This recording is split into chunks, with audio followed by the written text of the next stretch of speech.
大家好，我是萨姐，今天和大家分享一款让你大流口水的香葱肉松吐司面包。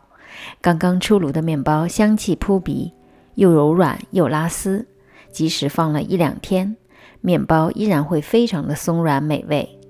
首先来制作中种面团，今天用的是70%中种法，就是先取出70%的面粉进行预先发酵，碗里加入高筋面粉、干酵母、蜂蜜和鸡蛋液，一边倒入牛奶，一边搅匀，直到见不到一点干粉。下手揉成团就可以了。这里我用蜂蜜，可以增加面包的风味。盖上保鲜膜，在室温下发酵1个小时。晚上室温大约23度，1个小时之后就是这个状态，面团体积变大，内部已经出现明显的气孔。放入冰箱继续冷藏发酵大约15个小时。你也可以不经过室温发酵，直接冷藏发酵18个小时。第二天取出中种面团，体积变得更大了，从底部看有很多密集的气孔，拉开看一下内部的组织，整个面团的蜂窝组织非常的明显。现在来制作煮面团，搅拌盆里倒入剩余的30%面粉、奶粉、糖、盐。中种面团不用回温，剪成小块，方便搅拌。最后倒入牛奶，先低速搅拌大约1分钟，看看面粉成团的情况，捏一下面团的软硬程度，因为不同地方、不同品牌的面粉吸水性都很不一样。这个阶段就可以加入额外的牛奶或者面粉，调整面团的干湿情况。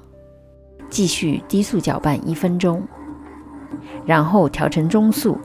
由于中种面团预先发酵了，已经形成了一定的面筋，所以大约只需要揉5分钟，整个面团完全不粘底了，而且柔韧性很好，拉开的膜已经比较薄，继续拉开的话就会出现带有锯齿边缘的破洞。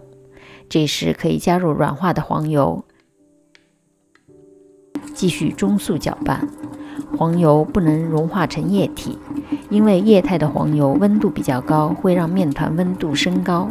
另外，固态软化的黄油才最容易被面团所吸收。黄油和面团在最初搅拌的时候，很容易粘在盆壁或者底部，需要不时的用刮刀刮干净。揉了6分钟左右，面团已经变得非常的柔软和光滑。取一小块做手套膜测试，薄薄的手套膜可以看到手指，手指捅破的话，洞的边缘也是非常的光滑。吐司手套膜做到这个程度是最好的。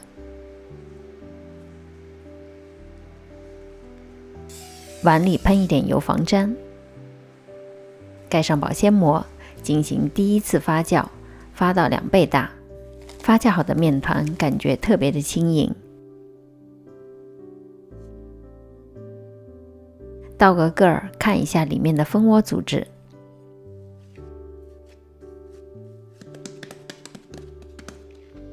通过折叠和滚圆进行面团的排气。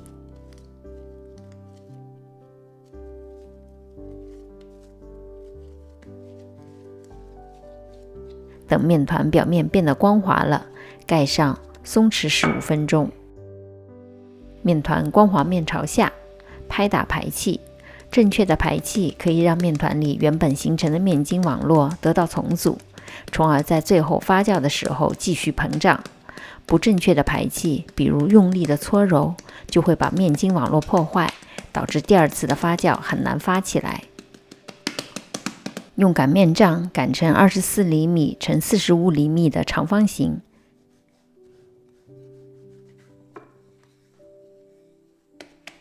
表面挤上日式美乃滋酱，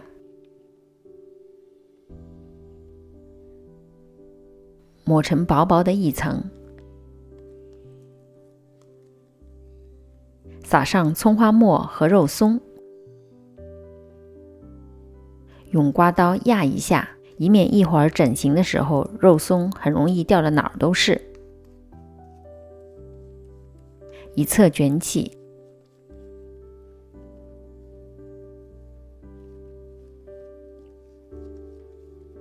另一侧碾薄封口，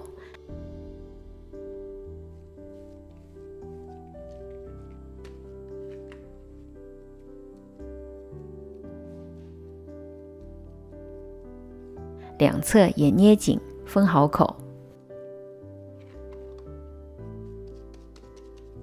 面板和刀上都铺上一层薄薄的面粉，把面团搓成大约50厘米长，从中间划开，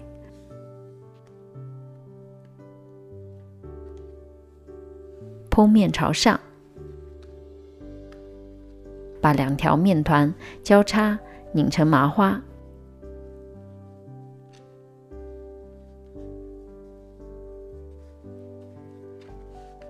翻转面团，两边向中间折叠，捏紧固定。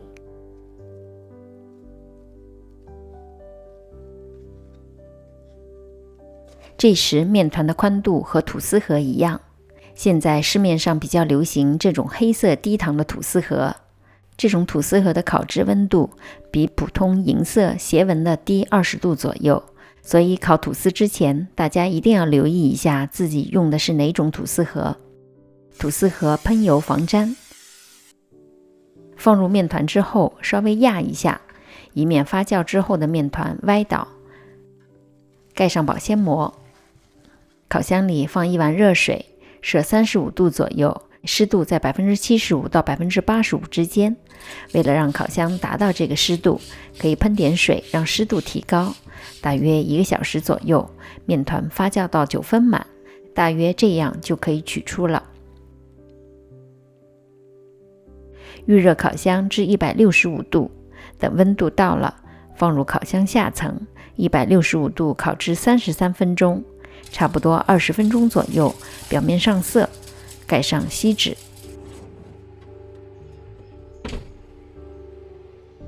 从烤箱取出之后，轻震一下，散去热气，马上脱模放架子上放凉，以免面包中的热气无法散发变成水汽，影响了面包的口感。这款吐司咸鲜中带着微甜，浓郁的香葱让你食欲大增，相信你也一定会喜欢。大家可以在家做完发作业到我的 Facebook。 我是萨姐，如果您喜欢我的视频，别忘了点赞和订阅，有问题也可留言给我。其他视频请进入萨姐南腔北调观看，我们下集再见。